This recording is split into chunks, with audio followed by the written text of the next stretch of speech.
I don't think it's 8 o'clock yet. Yeah, it's.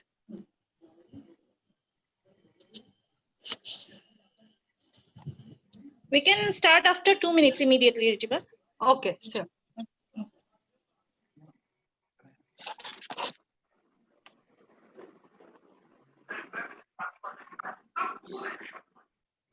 I think we still have about 6 minutes before everybody logs in.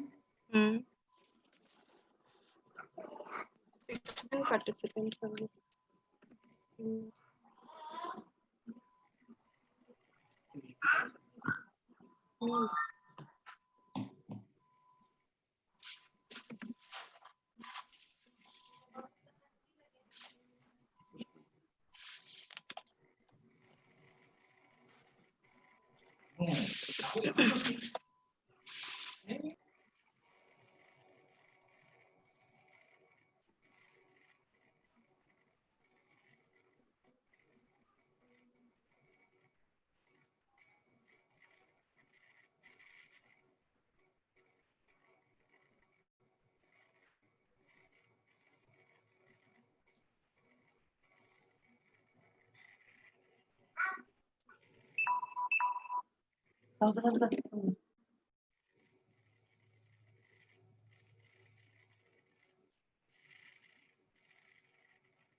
How many participants are you all expecting?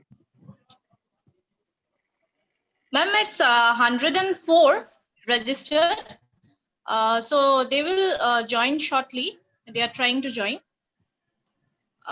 Ritiba, I think we can start till they join.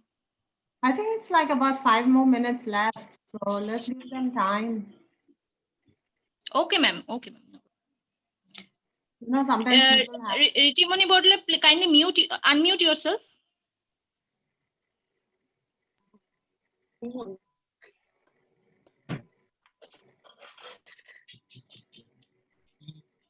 Indrani, yeah, 31 participants, no? Till now, Yes, 32, till now yeah. 31 join and rest are joining because Okay. we can see participants are joining one by one. So we can wait another 5 minutes, no? Yes, yes. Okay. Let them to come join. Lopita Madam, Pranav here. Hello. Hi, Pranam. Hello. So, Madam, good afternoon. Good morning. Now in US, it is good morning. Oh, good morning. Okay. Good morning. And for now, it's good evening. It's 9:26 in the morning. Yeah, I know. And it is now, ma'am, 6 or 6:30 morning. Oh, it's 9:30 in the morning. Okay, yeah.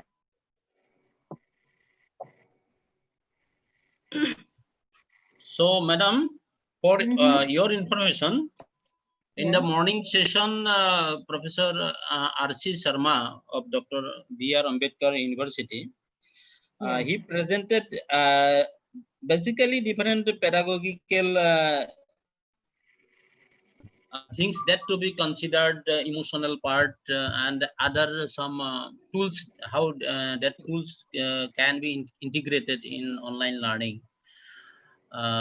So it was a very resourceful session. Everybody enjoyed that. Now all participants now looking for your session regarding online teaching strategy. So this is the expectation. So 1 hour your presentation from up to 9 and 9 to 9:30. Our participants may directly ask you questions, or we prefer to shoot their questions at chat box because that is the organized format. So either our anchor may tell the questions one by one. You will answer the queries. That is that. I think that's better because the chat moves really fast and I might, yes. if I'm talking, I might not be able to follow what they are asking. You know, if somebody is putting kind of copying the questions, and then if you can send them to me or, let me know later, then I can take them out. Yeah, yeah.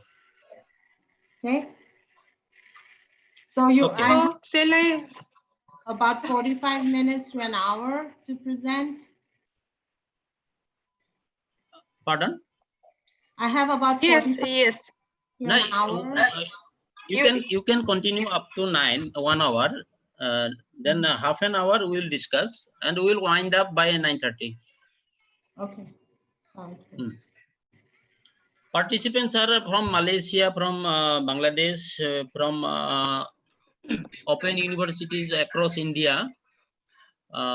So there are now participants will be increasing, and within maybe 5 minutes it will be full. And we keep a small actually group so that we can thoroughly discuss the things, and that learning or that discussion will be spread by respective faculty members to their respective institution, because in a large population it is very difficult to take everybody's questions or get extensive discussion.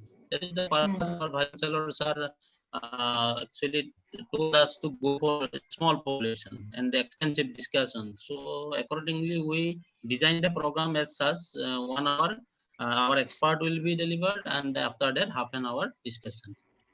And of course, discussion is continuous process. We follow you also after if somebody is having questions, and also can get the answers. Okay. Your voice is breaking up. Yes, yes. So, ma'am, shall we start? It's now 8. Okay, yeah, I think so. Okay. So, hello everyone. A very good evening to the participants from South Asia and Southeast Asia, and very good morning to our resource person. On behalf of Surya Kumar Bhuiyan School of Social Science of KK Hendricks State Open University, I'm Ritimoni Bordoloi. Welcome you all to the second session of the 3-day international workshop. In the first session, we had an opportunity to listen to Dr. Ramesh Rama sir. And now we are very happy and honored to have with us Dr. Lopita Nath, an expert. She is a professor and department chair, Department of History Asian Studies program in University of Incarnate Word, USA. She was awarded her PhD on South Asian Studies from Guwahati University in 2002.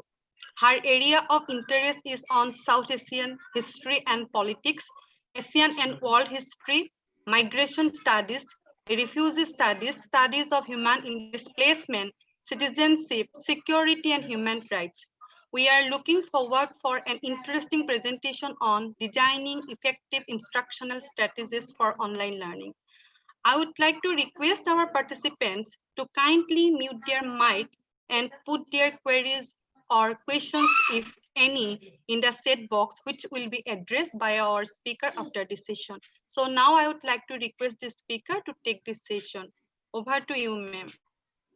Thank you. I just have to figure out how to share the screen. All right.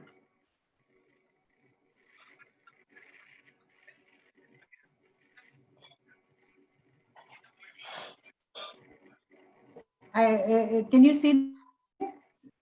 Yes, yes. Okay.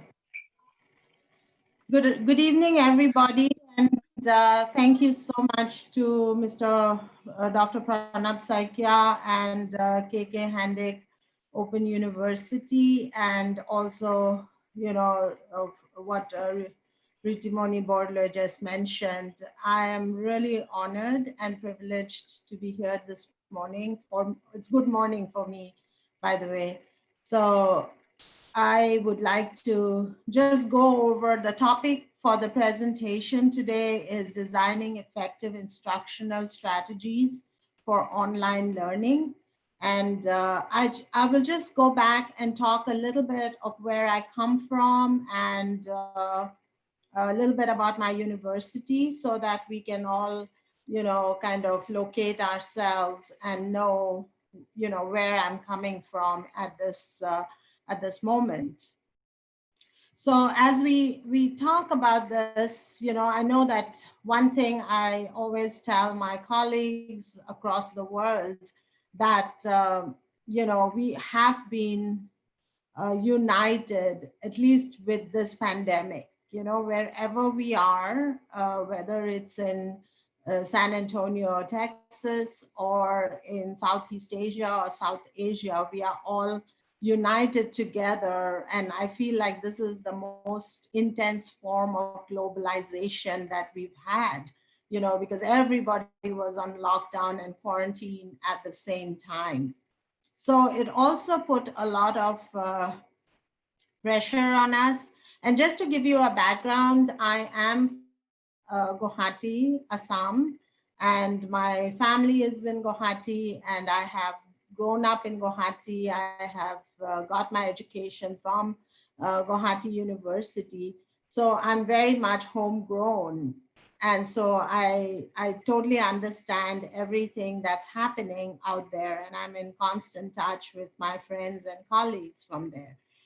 So here now, I live in San Antonio, Texas, and it is in the south. And as you see in the maps on your screen, San Antonio doesn't have a very large population, only about 1,547, 253, which seems like a really, over a 1.5 million population, which seems really, bare to us where we are coming from in different parts of Southeast Asia.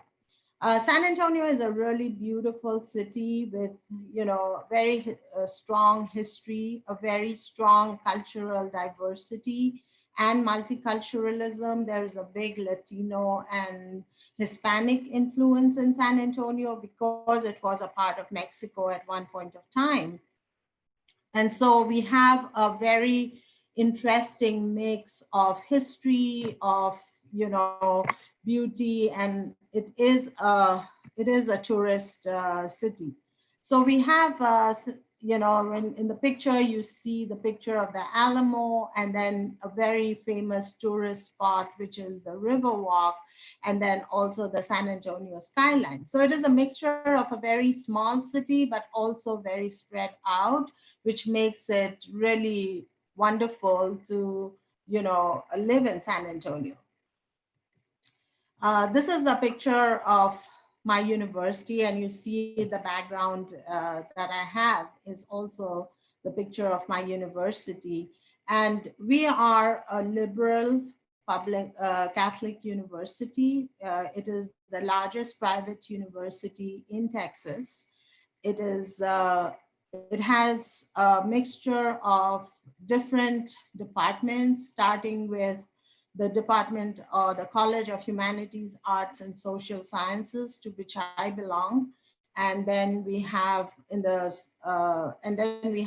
math science and engineering school, a pharmacy school, nursing, medical school, and the total student population, both on main campus and in the different campuses throughout, is about 10,000.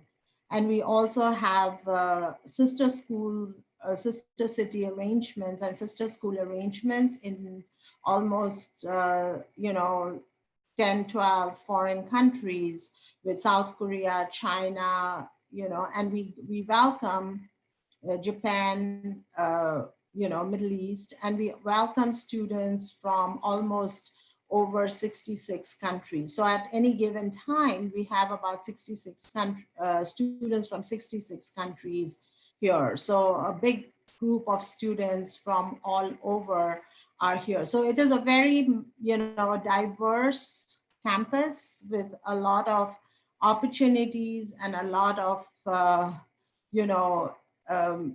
different streams happening here at all times. this is the logo and this is the website of the university. So if you're curious to know what this university is all about and look at what the university has to offer, please go on the website and look it up. So what happened when we, starting March? And I just wanted to mention that in March, I was supposed to travel to Japan with a student group.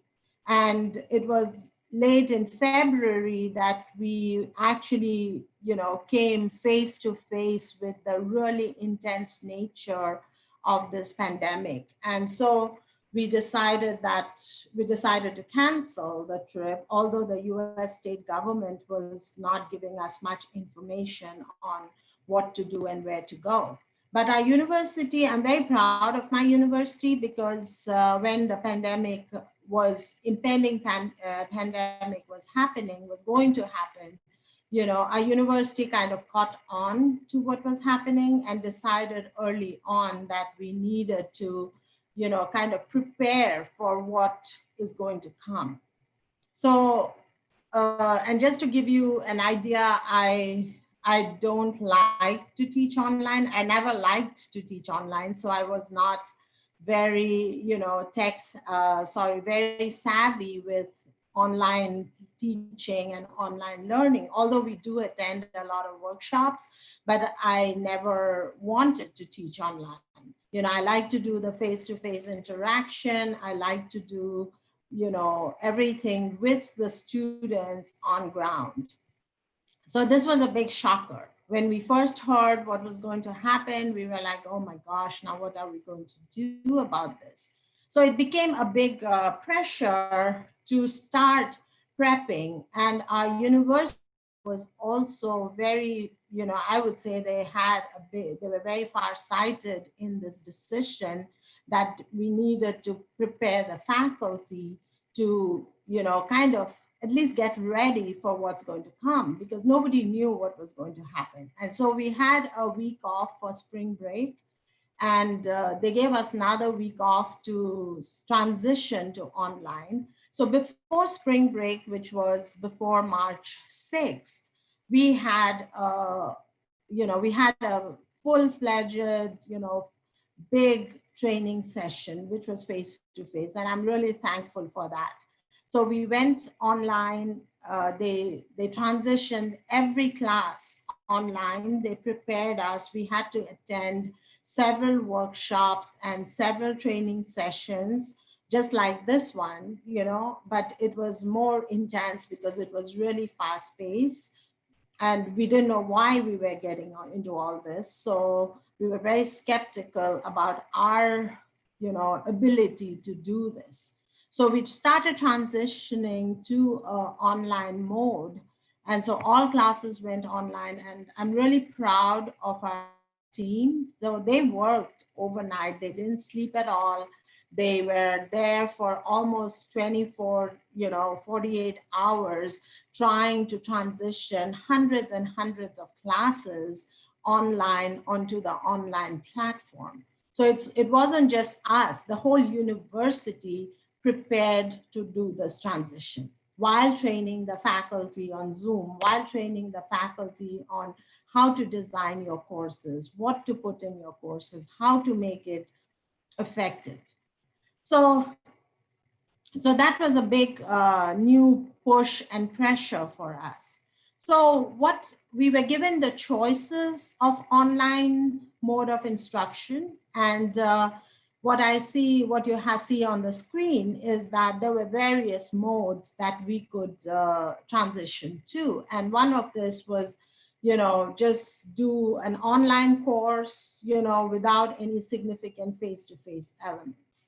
But then we also found out that there was a possibility when you can teach synchronously, which is where the course meets on a fixed schedule, but entirely on the internet, or asynchronously, where you don't even meet the students. You don't see the students, whether in your time, a set time, or in a physical space.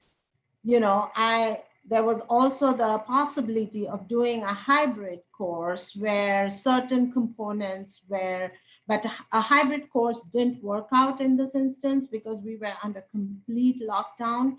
So the hybrid course didn't work for us at this instance, but that is a possibility. Like you can have part of your courses face-to-face and part of it online. And then you have the blended online courses where you put together both synchronous and asynchronous teaching methodology and bring it together. So, so we had a lot of options. And for me personally, I still was not ready to give up the contact with the students because this was like middle of the semester.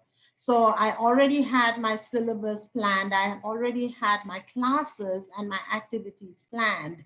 So and none of it was going to work in an online mode. I would have to cancel so many of my different elements. So I opted for the synchronous mode of teaching, where I zoomed in with the students, with every class at the scheduled time and taught like I would teach a normal face-to-face class, but it was on Zoom. And we did every activities from presentations to, their participation to discussions, everything online.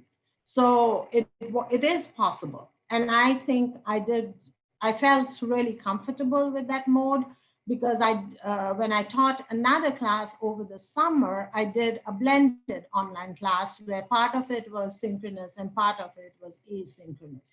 And that worked too. But I need the synchronous part. And I don't know how, what your, options are or what you feel. So it is a personal choice, or something which your university requires. But I feel that doing it the way you feel comfortable with is a very, important process to make sure that your class is effective, your class is, you get your learning objectives and you give the students what they want. So some of the strategies that I found, and you'll find a bunch of this information online. I'm not telling you something that you don't know. So please, feel that everything, there's like too much information out there online. But I'm also trying to give you what worked for me, how I felt that this online method of teaching can be successful. And it, like I said before, it is a personal choice. If you feel that you want this process rather than the other process, I think you should go with the one that works for you. So in this, there are some common factors, of course, when we are dealing with online mode of teaching. And one of this is, how do you improve your online teaching? There are various methods which I'll go forward as we do as I go through the presentation. But it's also important for us to think about some of the basic factors that we need to keep in mind. And one of that was to make it very, very engaging. So if you're on screen, you are not engaging, you cannot, carry a class forward, you cannot bore your students. So that is really important to plan your classes in such a way that the class will be engaged from the time you log in to the time you log out.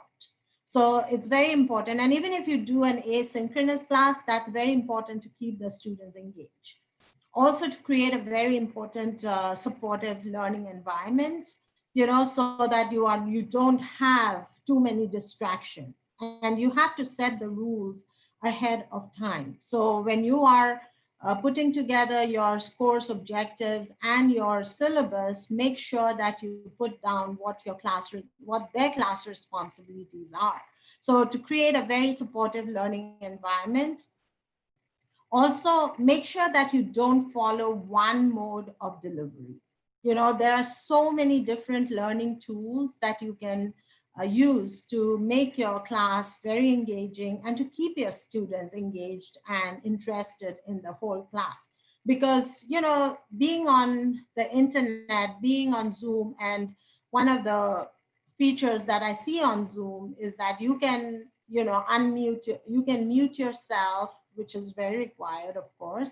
And then you can also have a still screen, you know, so your teacher doesn't have to see you or cannot see you. So in those cases, if you don't make your class interesting, the students will just zoom off and do whatever they are doing and not pay attention, just pretend to pay attention. And you can't have an effective class in that way. Also, feedback is very important. You know, that is the biggest, I feel, responsibility for us faculty, that we have to make sure that we are providing constant feedback. And I don't know if you have experienced this, that by being online, only thing you are saving time is commuting. Other than that, you are sitting at home, but you're working much more than you would do otherwise. You know, it's not like going to a class for an hour and a half and you're done. Here you are constantly, you know, engaging with the students. You are constantly sending information to the students. You are constantly responding to the students. So it almost becomes like a 1 hour, 1.5 hour class almost becomes a 3 hour class, because you have to be on top of the students and help them. And also, the other thing is that to make sure that the e-learning that you are sending out should be mobile and accessible. So that's very important. So something, you know, it's like, I know that a lot of the schools in Assam actually were doing classes through WhatsApp. And I was like totally horrified. I was like, how can you do classes via WhatsApp? Because it was only a one-way process.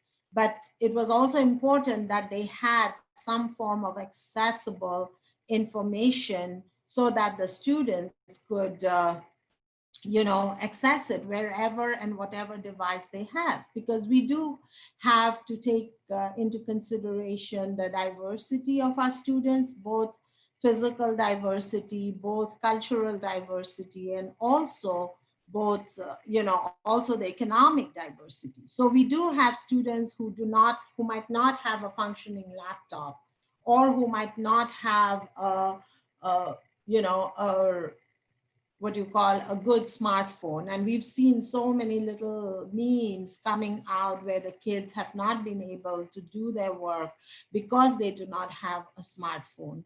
So we have to make sure that the content we present, and we are making it more accessible to everyone, considering. So you have to take into consideration who your students are and who the audience is before you share the information. So one of the important support systems that we have here, and a lot of universities in the US has, and I'm sure that a lot of Indian universities are also picking up on it now, is what we call online portals. And these online portals, whether it's Blackboard, Canvas, there are so many out there. And the universities actually have the portal where everything goes. And I just wanted to share a screen with you to show you how this works.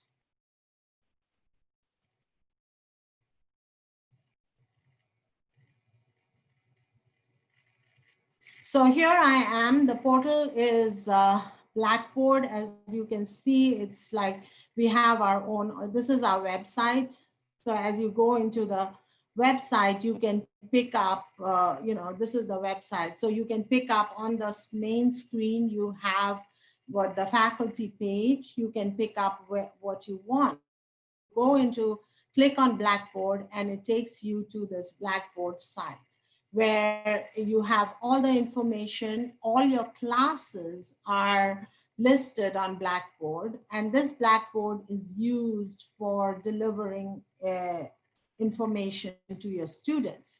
So the students are all registered on this Blackboard site, and I'm just taking you to a course that I did over the summer, which was World History 1311, which was world history, the first part of world history. I taught a summer course, and this was totally online. This was mostly, synchronous, but I did have asynchronous elements in this class. So I had to be overly prepared for this class. So for instance, there is a menu here. So you have to post your syllabus online. So your syllabus goes here and you post your syllabus. So your summer syllabus is posted here.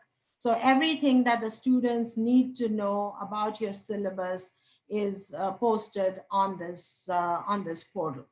So once we move away from that, we can then go everything from then you move on to your course documents, and you can design this and update this and put this online even before, much before your classes actually start. So you can have it ready before your classes start.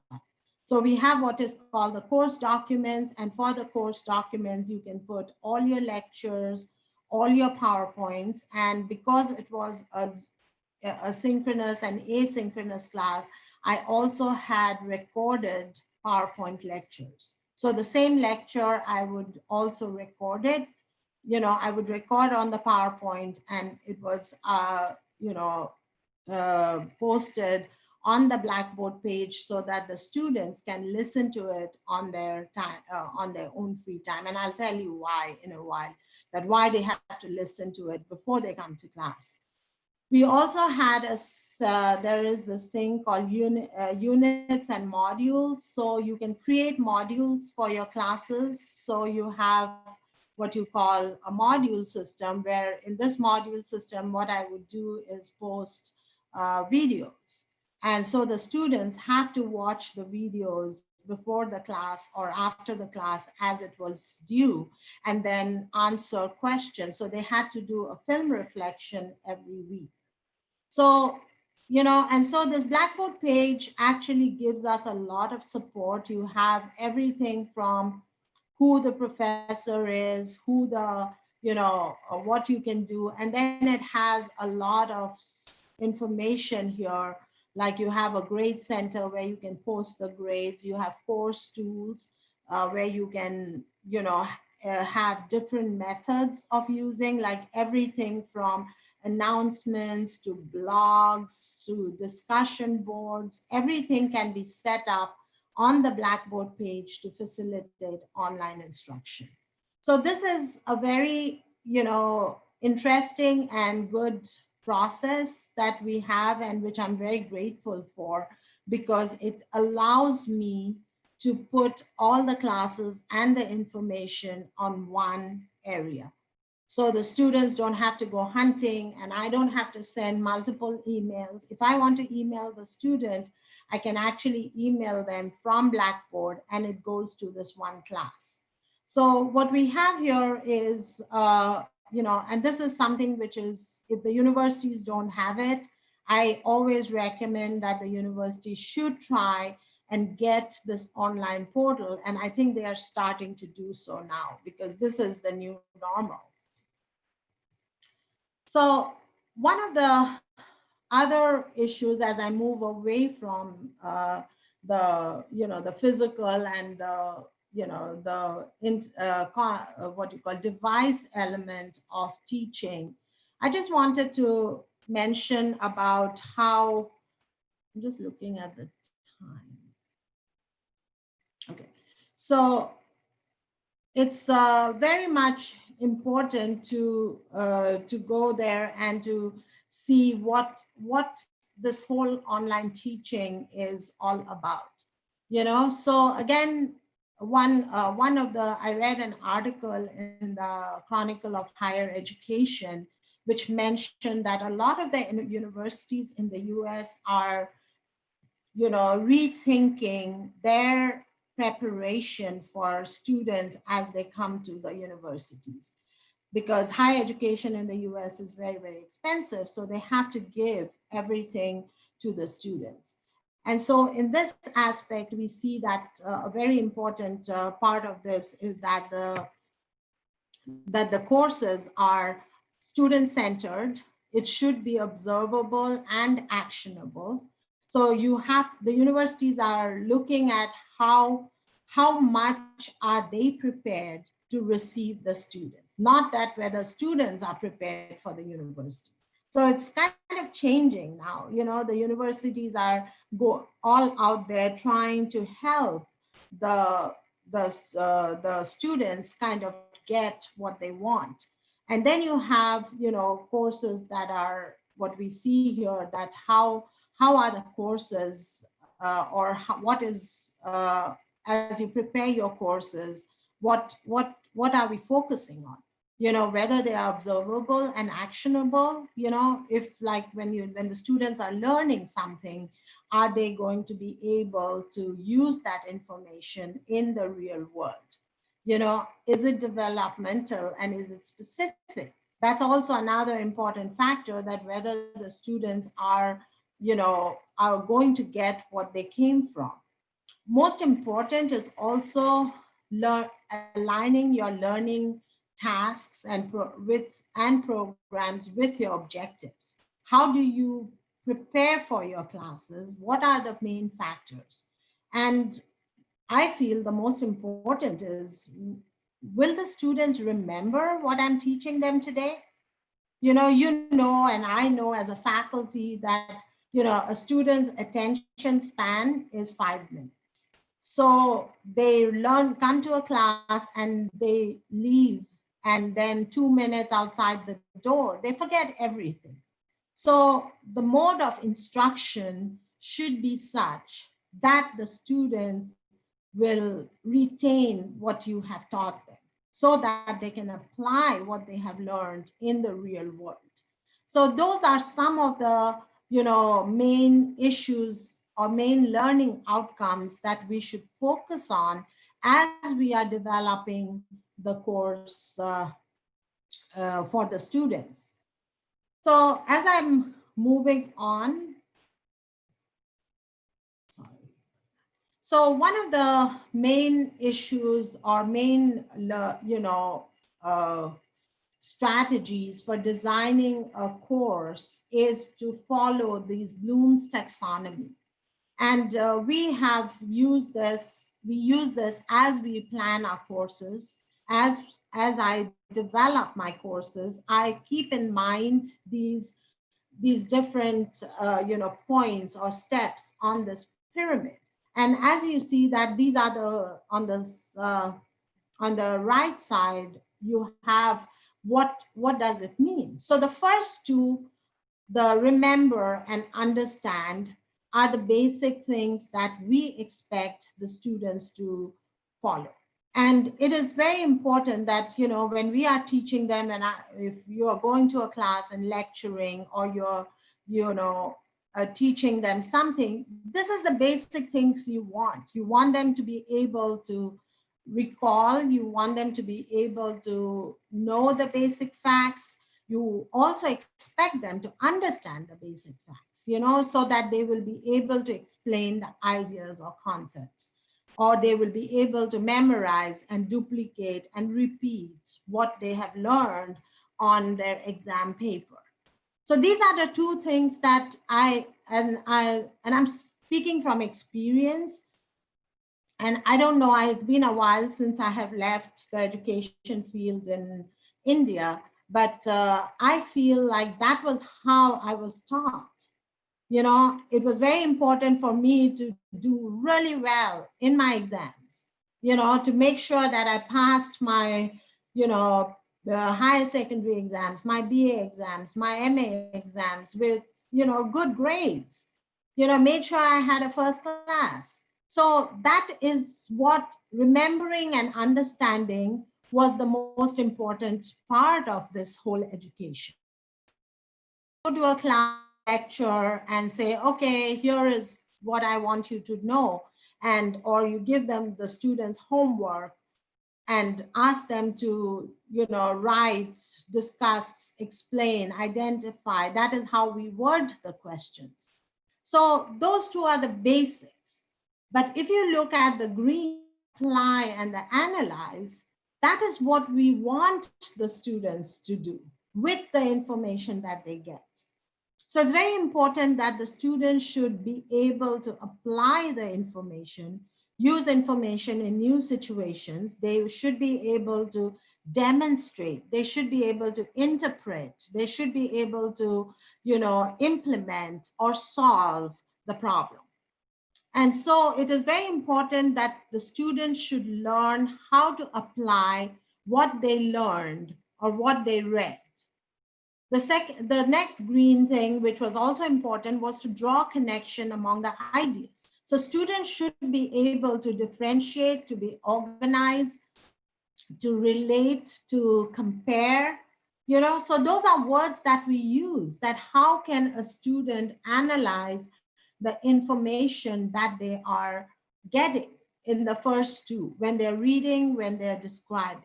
So application and analysis are the two important, results of what they learn. And that should be a very important part of your course objectives. As you design your courses, please keep in mind that these are the different steps.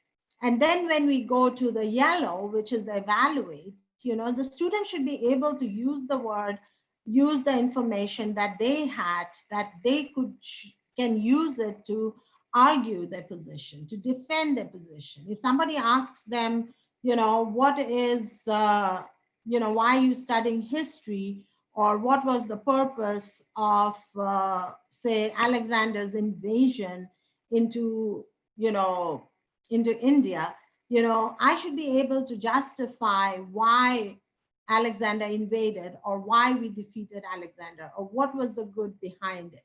So it was just, they have to use the information and to evaluate what they learned. And at the end of it, the student should be able to create an original work.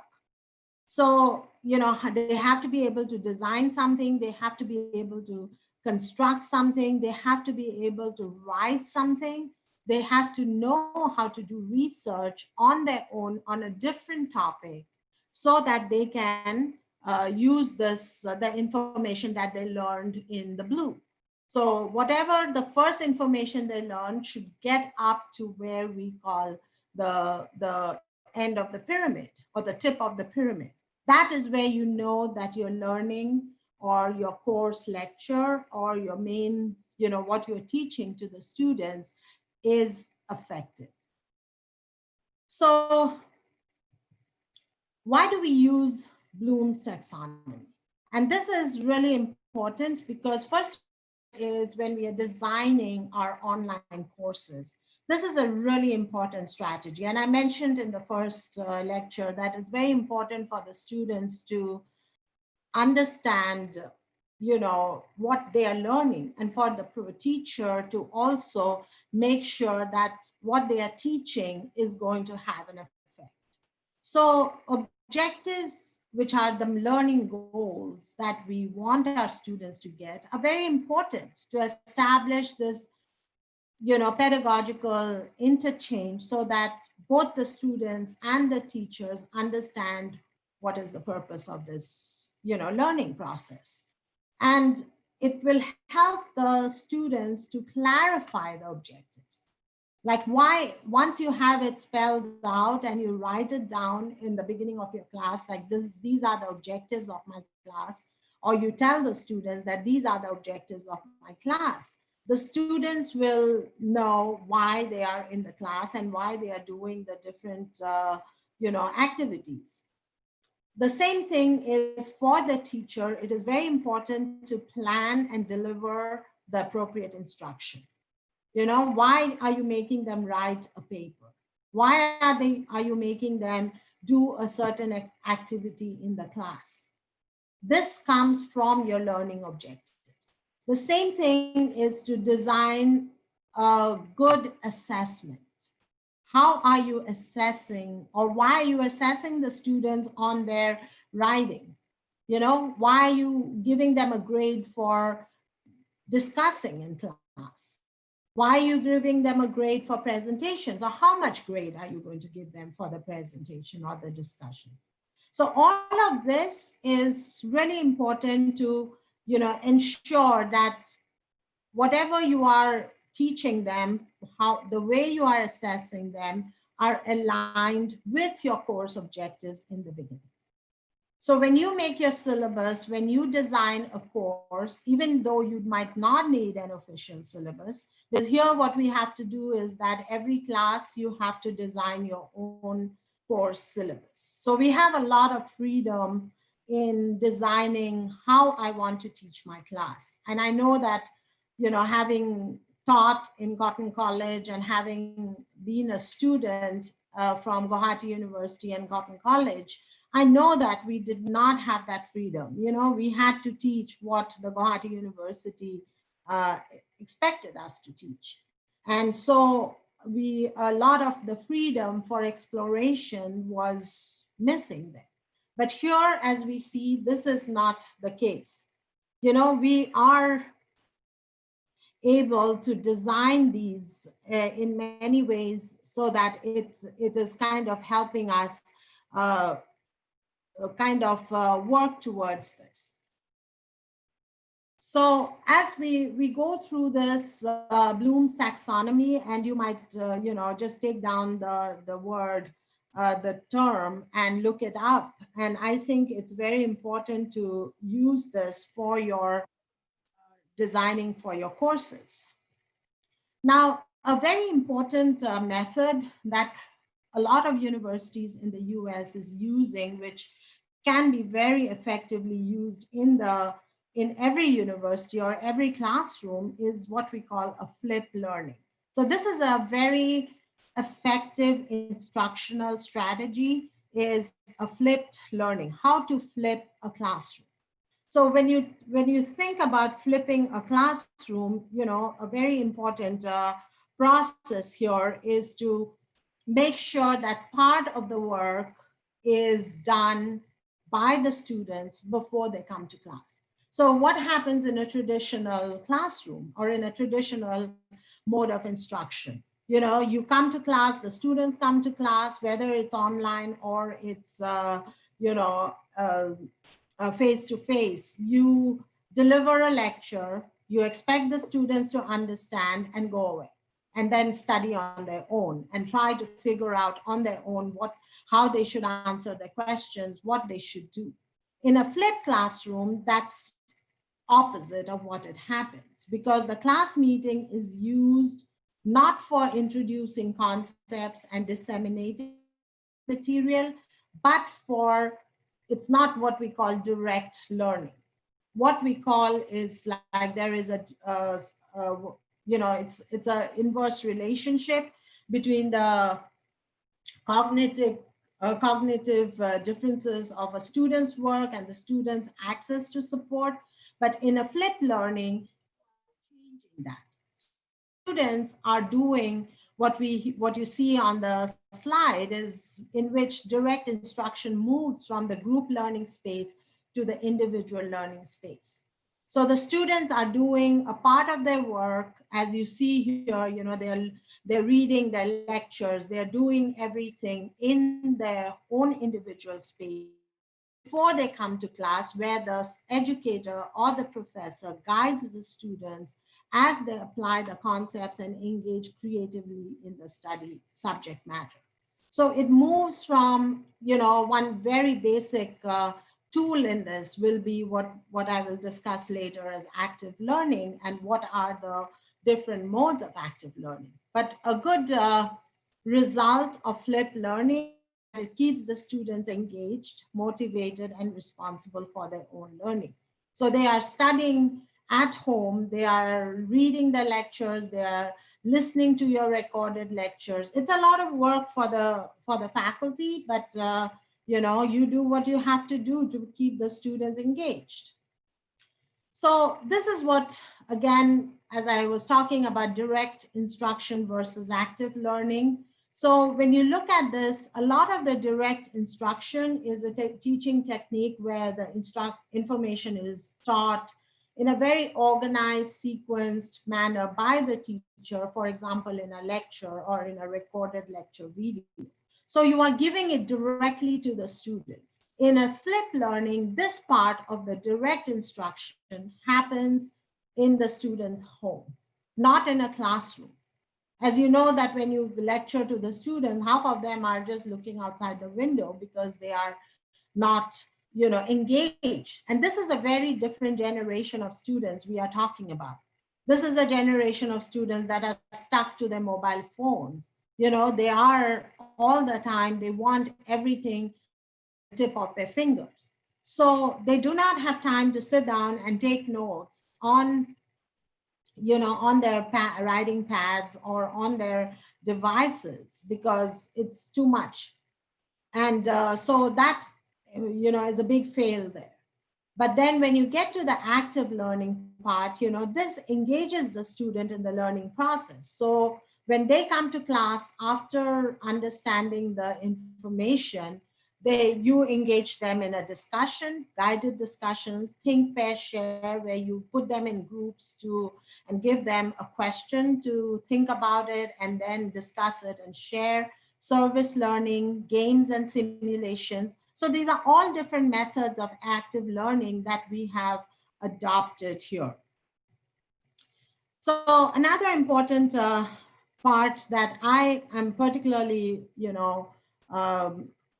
kind of partial to is teaching with games and simulation. I love games in the classroom, and if you see that they really light up the classes. So simulations are a very important way of applying or getting the students to apply what they learn. So after putting them in the context, after giving them the reading material, after explaining a little bit about what the reading material is. Okay, let's do this, let's apply. So one of the simulations that I use in one of my classes, I teach a class called Global Refugees, where the students work with refugee families, and we do, we read a lot about refugee literature, legal aspects, the refugee protection regime. So for students, American students, a lot of this is happening outside their lived-in experience. So they have no experience of ever seeing or talking to a refugee. A lot of people that comes from Southeast Asia or in South Asia, you have dealt with immigrants, you have dealt with people, vulnerable population groups. But a lot of American students don't have that experience. So we do a simulation in my class before we go and work with the refugees, where the students are given roles where they walk through a refugee, journey. So they take a refugee journey, they go from one country to another, and this is all simulated. You prepare a room with like 2 countries and you let the students walk. And in my class, the one thing that I've used is a refugee journey from Afghanistan to Pakistan. And as they walk through the journey, and we know how volatile the conflict area is. So there are, mines and landmines and everything, and the students get affected by that. They get separated from their families. They have to find their families. And then once they arrive at the border, they have to bribe the customs officials. They have to fill out the forms. They have to learn a different language. They have to, find medical help. They have to go and set up a tent. They have to find supplies. So all of this is played out. So what they are reading in the text is ultimately, reversed into this, into this real life experience. And then we have a reflection at the end. So this is like playing with simulations, and you'll find a lot of simulations, related to your classes. There are math simulations, and for every discipline. So you can do that to get the students to understand the concepts better. Another, game that we use, which is called the role playing.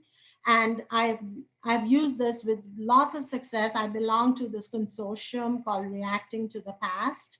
And what we do is that Reacting to the Past has a lot of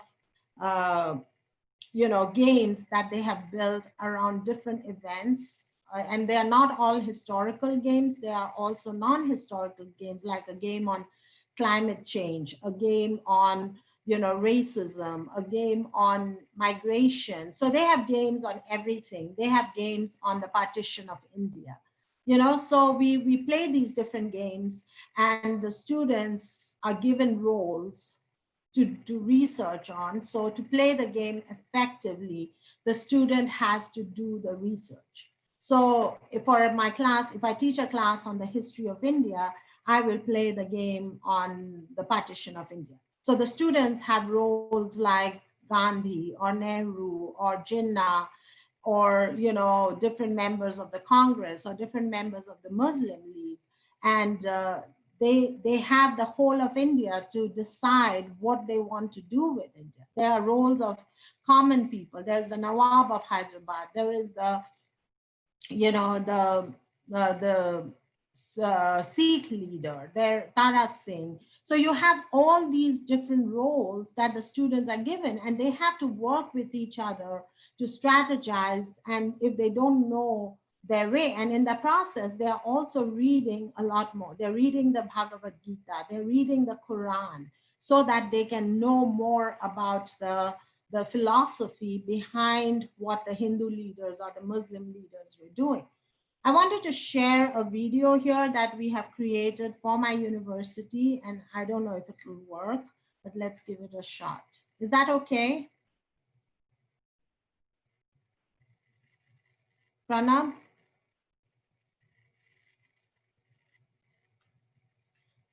Okay. Indrani, is this okay? Hello? Yes, ma'am, it's okay. Hello? Okay. Yeah. Can you all see the video? No, video it's not playing, ma'am, but we can see the screen which you have shared. Pardon? We cannot see any video, but we can see the screen which you have shared, ma'am. Okay, yeah, I think the sound is a little off, but I just wanted to show a little bit, just how these work, okay? Okay, ma'am.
The country or at the time during the crisis took place. It's very dangerous. The way with this game has gone is it's very important as this game has progressed. It's become one of those interactive things that really make sense. So tracks to the line process of material.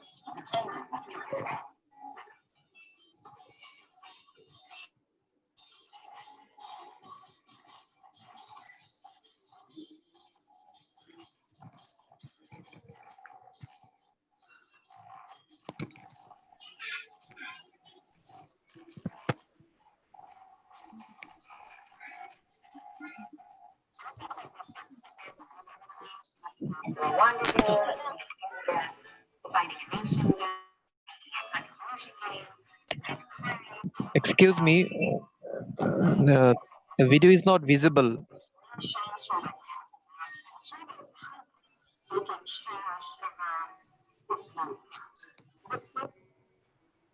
Okay.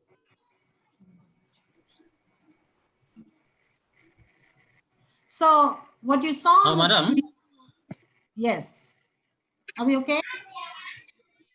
actually Hello? video is Video not was running, not otherwise everything is okay.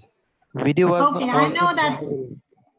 Yeah, the Zoom, the video doesn't work very well, you know, like you don't hear the video very well, but you can see it playing, right?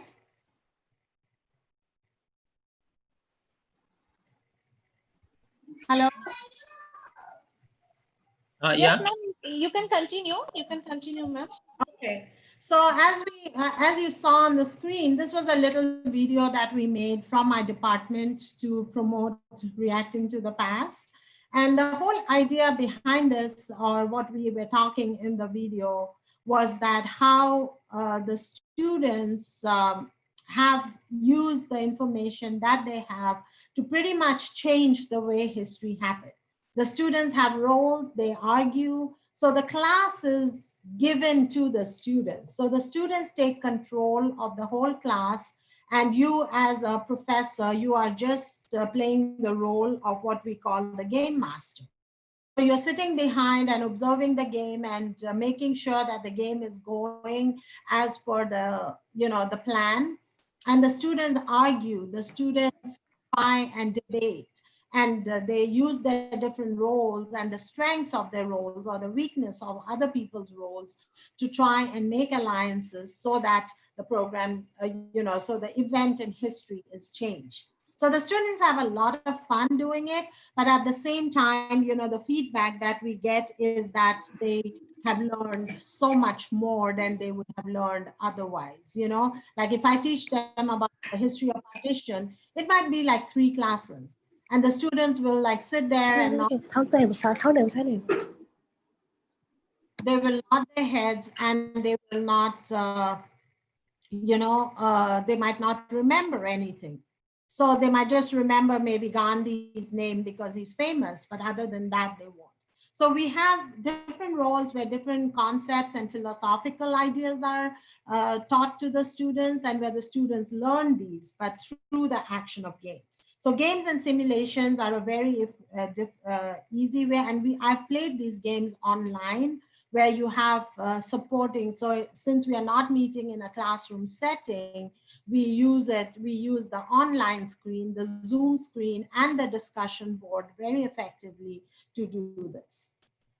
So another important, and I'll go to the discussion board now. So another important aspect of your active learning is what we call service learning. So in this aspect of service learning, as you see, it's a form of experiential education where learning occurs through a cycle of action, reflection, and the students achieve great objectives as they are working for a community, but at the same time they develop and get better understanding of their skills.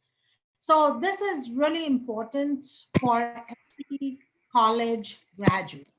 I feel like the students should have at least one semester of service learning under their belt, where they are working with the community, they are talking to a community partner, they're working with undeserved members of the community, they're connecting with other students, they are thinking about what they do. And now with online education, e-service learning has become this new thing, and I'm exploring it. I'm a big fan of service learning, and I do a lot of service learning. So it's very different from volunteerism and internships, because you have volunteerism in the sense that you go and you volunteer for one day and that's it. But in a service learning, it's connected with what you are learning. So you are taught what the information in a class, the students are reading and exploring and understanding the concepts, and then applying it in the larger field. And I do service learning for my global refugee class, where the students go and work with real refugees, the resettled refugees in San Antonio, which comes from all parts of the globe. We have Rohingya refugees, we have Burmese refugees, we have refugees from, from Afghanistan, from Iraq, from Iran, so everywhere, from Africa. So the students see and work with real refugees, different community partners to develop an understanding of this issue. So one important part of service learning is what we call, there's a lot of interaction between the community, and this applies to the students' personal and academic development. And there's also a balance between the learning goals and the service outcomes. So this is something that you have to keep in mind, that how is your class learning goals or learning objectives linking with the objectives or with your service outcomes. And it links. I'm hearing a sound in the background. I think somebody's mic is on. So the service learning objectives are linked to a real community, and they are designed with real community partners. So in this case, we work with different church groups, we work with refugee, the Catholic Charities, which is the largest resettlement agency. We have a different program, which is a mentoring program. So we have developed these different, agencies that work with the students, and the course materials that the students take, they inform the student service. So the students are not going into the community blank. They are already learning about it in different modes. So this is a really important part of the learning process. And and what is very important in service learning is that you have classroom preparation, where the student learn the theories and ideas. The service activity emerges from and informs the classroom context. So everything that they're learning and working is taught in the classroom before they go out. And then at the end, they have what is called a reflection. So e-service learning has become really important. The one difference in e-service learning is that you are freeing the person from a place-based access or geographical constraints. So you are not sending the student out to work with the community. A lot of the work is done either through synchronous tools like audio and video teleconferencing, or text-based chat rooms or virtual classrooms. And there's a lot of work that a lot of organizations need that can be done online. And the students use different asynchronous or synchronous modes to use this. So that is something we are exploring, and that is something which can be done and has been done, where students do not go to do the service learning physically. So a very important part of, and I'm just going to finish now, is the reflections and how to do online. So reflections are really important. So you have, after every activity, especially with a service learning activity or at the end of the class, reflections are really important. And especially for service learning, guided reflections are a must, because the students have to reflect on their experience so they can analyze and explain what they are doing. The same thing with journals, and reflections can be either through journals, personal journals that the students write, which only can be seen by the professor, and it can happen in the online portal, or discussion boards where the students engage with each other, or with wikis. So students can write what is known as these wiki, blogs, and these blogs, you can use it. So all of these, whether it's like a guided reflection journal or a discussion board post or a blog, it needs to be a graded assignment, because the students will not, listen to it. And finally, we have different presentations for online formats. Like I know that, when you're talking about online work. And remember, another important thing is that at the end of every class, we need the students to do some application of their research. So, or some application of what they learned. And that takes the form of either a paper, a research paper, a term paper, a short paper, or sometimes in addition to a presentation. So in the online world, you know, which we are seeing, this is the new normal now. So in this online world, videos are really important. So you have different video formats that you as a teacher will use, whether you're recording your lectures or you are, you know, making a short video for your students. But the students can also, you know, make their own videos and ask questions or post it to the class or have a discussion on a video.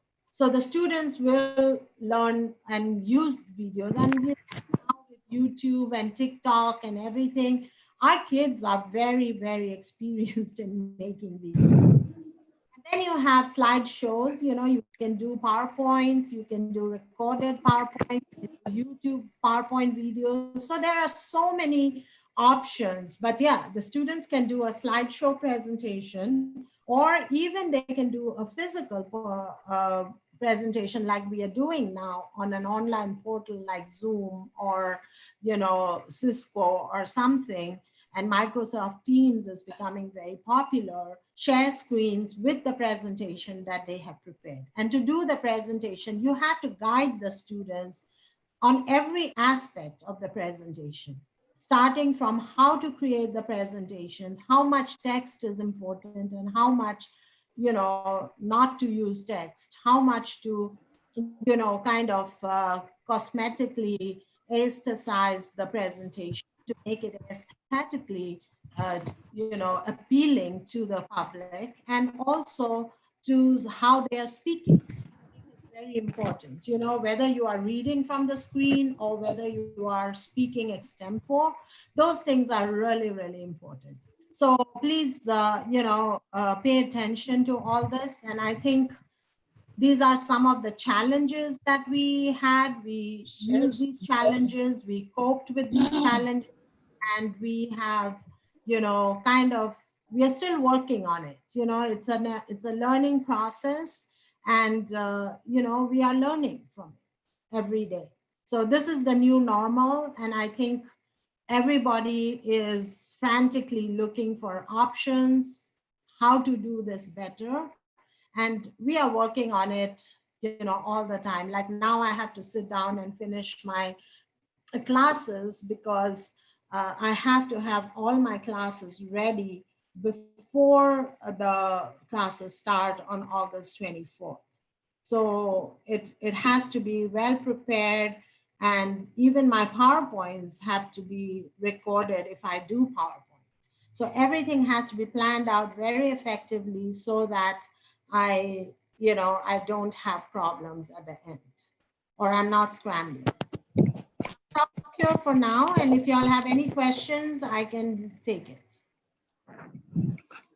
Thank you, ma'am. Thank you very much for your researchful information.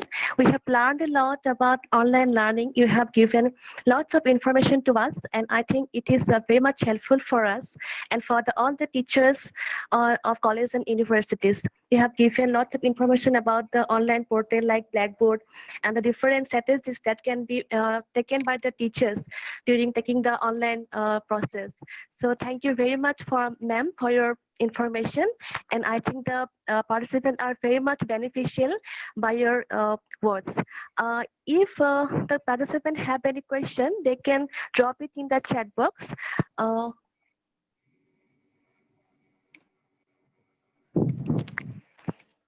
Yeah, I don't know if they had any questions as of now. I think yes, ma'am. Till now they have.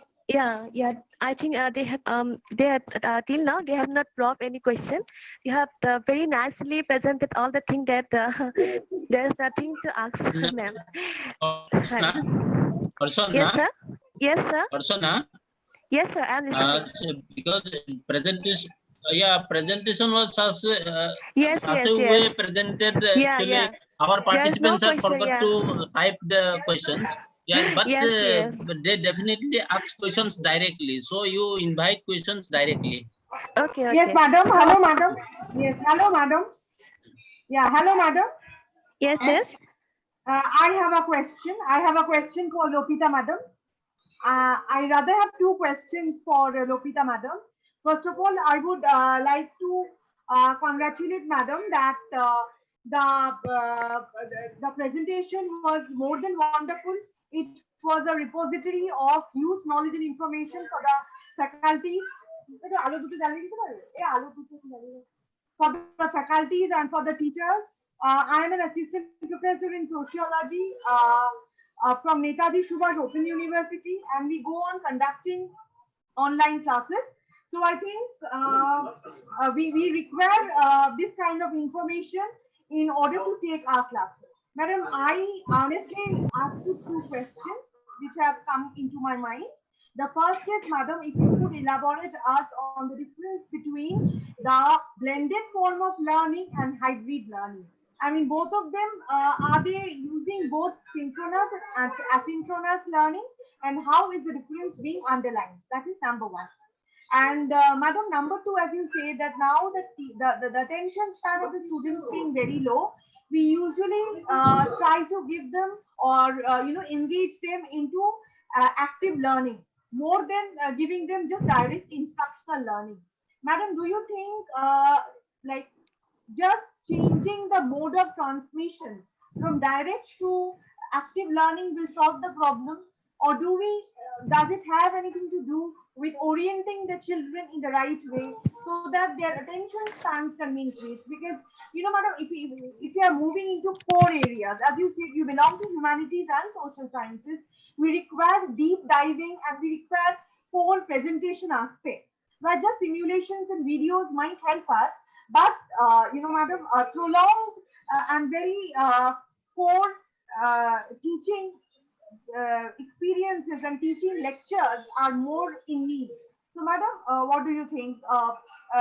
Do you think that engaging students into active learning can help us overcome the problems that we encounter till date with the direct learning and the difference that you say? You want madam, me to... thank you once again for your presentation. Thank you, Shabani. Do you want me to take all the questions and respond to them together, or respond to questions as they come? Archana? Yes, ma'am. Ma'am, you can answer her means one by one. Okay. All Yes. right, let's start then. So, Shabani, thank you for your questions. Those were really great questions that you asked today, and that's, it's very important to be, clarify these issues. So, for blended and hybrid learning, as I mentioned earlier, is that for blended learning, for hybrid learning, you are doing two modes. Okay, so you're doing two modes. You're doing a face-to-face as well as online version. So, for instance, in this pandemic, one of the options that we were considering is that we will do a hybrid mode where the students will come one day and then the other day, you do an online version of it, so in that way, a lot of classes were also being done in this way, in the hybrid mode, where the students, it's face to face on campus, and then also the online part. So the online part can be synchronous or asynchronous, whatever way you want to do.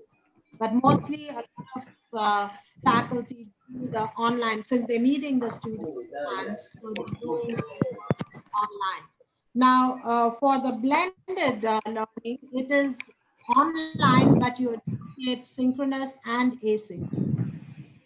So in this way, so one day, so for say you're not going to meet the whole class time, you'll meet say 30 minutes for a 1 hour class, and the rest of the 30 minutes you give them. So I think that is what's, I think there's some noise happening. Yes, ma'am. I think someone has muted your mic. Okay. Yes, ma'am. Please So, carry on. I know. So I think that that is really important, because The blended learning is still, you know, you are doing it online, but you're doing it asynchronous and synchronous together. So that's how it is. Okay. Now, when we talk about direct and active learning, I'm a great proponent of active learning because what I do is that I give the students, I don't lecture, you know, especially in upper level classes. I never lecture because I feel like the students be responsible for their own reading. So if you give them the reading ahead of time, you know, and that would take a lot from the faculty, let the students look at the PowerPoints that they have so painstakingly created and let the students use their PowerPoints. So the students can have the PowerPoint, can have the recordings, can have all the supporting material, do it, and then when they come to class, all we do is, all we do is have a discussion. So I divide the class into groups of 2 or 3, and then I tell the students to, you know, one group is responsible for bringing questions and for leading the discussion in the class. Everybody else, which we call the fishbowl system, you know, where you have a few students, you know, have questions in the middle, and all the other students are participating in the discussion. So it's a really, you know, it's a very easy way, but the students know that they can be put on the spot and they have to respond to the questions. So they are responding to this. They have to respond. What you said that, you know, if you have never done this method before, I suggest you take it very slowly. You know, start with, you know, say introducing, do 1 or 2 classes with like full lecture so that the students kind of get a grip on the content and understand what you're trying to tell them. So my first class is always a full lecture, like a background lecture or something. And then after the second, once you get the students situated, then you can tell them, okay, go ahead, you know, divide, choose your chapters that you want to discuss in class. And the students, or this is the reading material. So tomorrow, this is the activity we are doing in class. So the students have to be read and they have to come to class. We also have a book discussion mode where we have a same like base group, like one group with 3 or 4 students, and the students are, you know, circulating in the roles they play. So sometimes one student is the historian and another one is the note taker and the another one is, you know, bringing the facts. And so at the end of it, everybody is playing a role every class period, and one person is the speaker. So the students have to share with the other groups as well. You know, what have they come up to?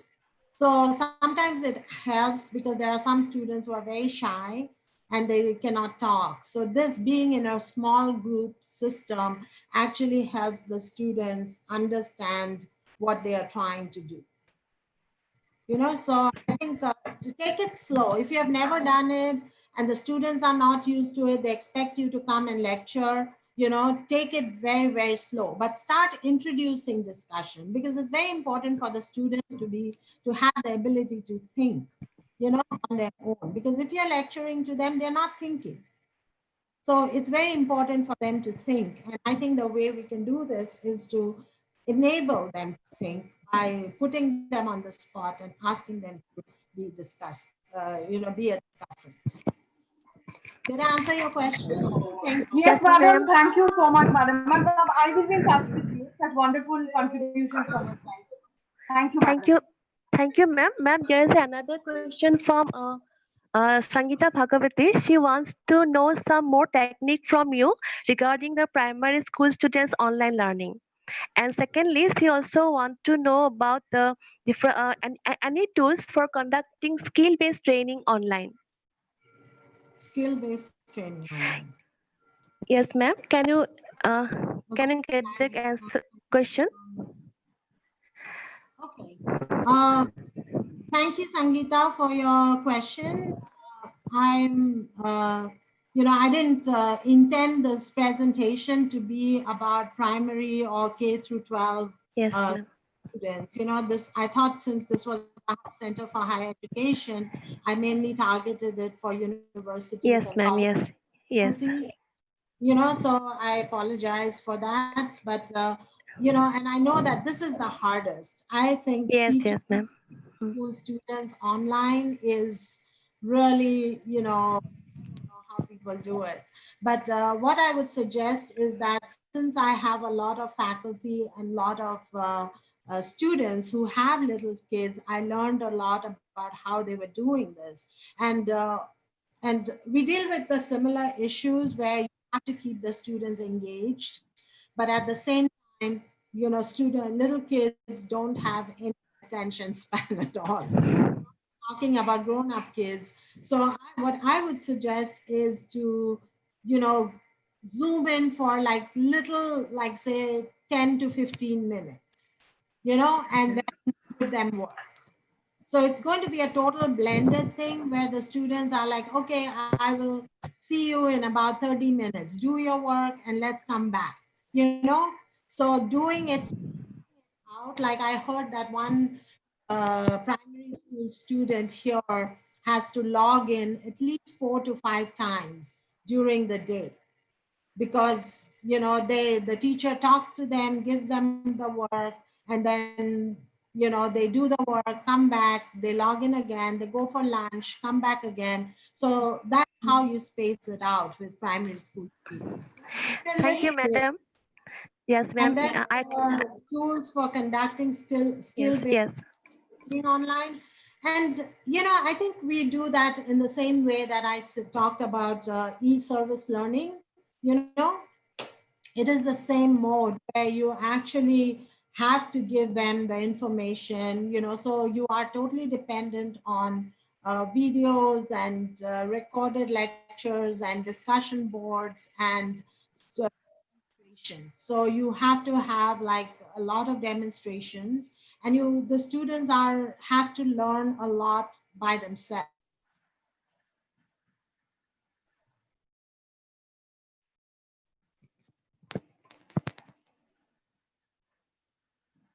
Information, so but the hands-on, you know, online training.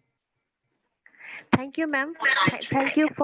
Thank you very much for your suggestions. I think it will be very much helpful for the primary school teacher and the parents also. Ma'am, thank you very much again for giving your valuable time to us. We have learned a lot regarding online learning, and this will definitely help us in the policy making in our country and in our state Assam in in terms of online learning. We thank you once again. Uh, and ma'am, we expect to hear from you in near future because we have because you have given a very delighted speech today, and I think all the participants are very much happy and they have learned a lot. Thank you very much, ma'am. Thank you. And if they have any questions, so there are no more questions, right? Okay. I think there is no more question because you have presented in such a way that they have means it is very easy to understand. Thank you, ma'am. Oh, okay. I Okay, guess okay, ma'am.